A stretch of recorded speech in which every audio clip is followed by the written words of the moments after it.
Last time, this dead motherboard almost ruined my entire build, as I'm trying to see if flipping PCs in the UK is a viable side hustle.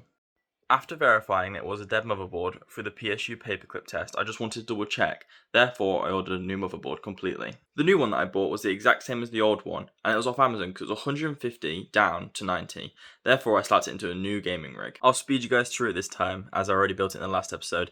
If you haven't already caught up on this series, make sure you watch the other two episodes so that you all know what's going on.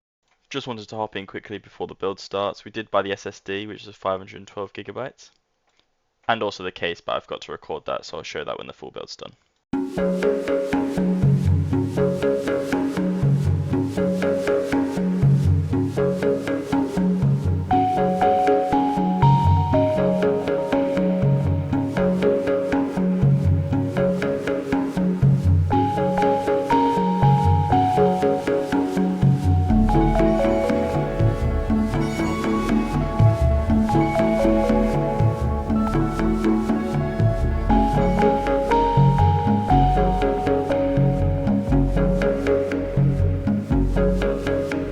So after rebuilding the test bench, it was finally ready for me to test the pins again. I nervously tapped them once and then twice. It didn't start up, but we got light and life. Finally, after all this time, I was so happy. It took a while for the screen to come on, but we finally got a boot, and honestly, I can't explain how happy I was.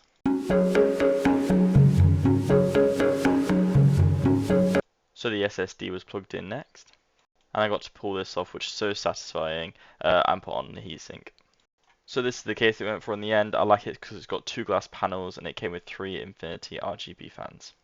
So we then slipped the motherboard and everything into the case. I think it fit quite nicely and it looked all quite well together. After this, pretty much everything was ready to go, so I started plugging in those cables. Luckily this didn't take too long and it looked quite nice afterwards.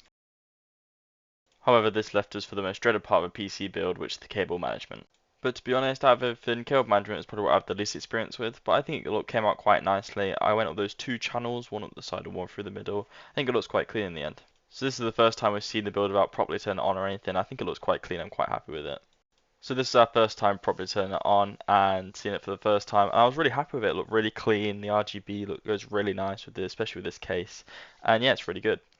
However, already seen this series, something always has to go wrong, and this case was sent with 3 of these RGB Infinity fans, and as you can see, they're all exhaust, so we had to swap these around the run direction. Luckily it was an easy fix. And thankfully the case still looked really nice, even though those fans flipped the other way. I'm really happy with this, how this build turned out.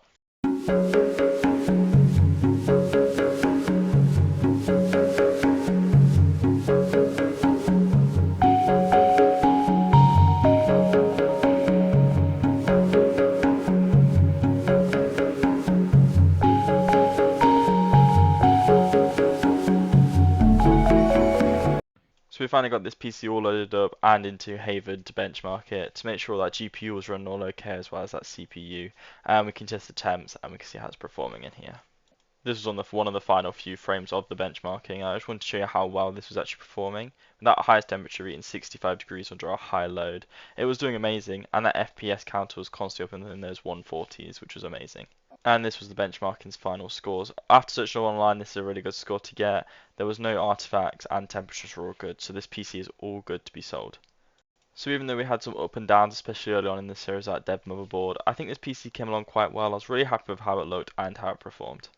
I think having a PC like this at the start of the series clearly highlights that there are some struggles with this side hustle. It's not like a guaranteed you buy low parts and you earn instant profit, but I think it shows that if you do put in that extra time and dedication, you can make something good with it. So this is the final Facebook listing that I put up. It's been up for 2 days. It's already got 63 clicks and 4 listing saves. So yeah, I'm pretty sure it'll sell quite fast. And after seeing all you guys' suggestions about how much I should list that B550 board up that died at the start of the series, outside of £30, I'll take any low as 15 for it, but I thought I'd try and get more money for it. Thank you for sticking to the end of the video. I'm really happy how the PC turned out and how it looked in the end. Unfortunately, I didn't need to manage to do any benchmarking on it with games and that. This was due to me not having a spare Ethernet cable on hand. I have said on the listing though, because it has came now, that if they want any games being FPS or benchmarked, I'm more than happy to do it before they come and pick it up. If you have watched the end of the video and you are still here, thank you. And if you do enjoy this type of content, make sure you like and subscribe so you can see more of this basically every week. Thank you.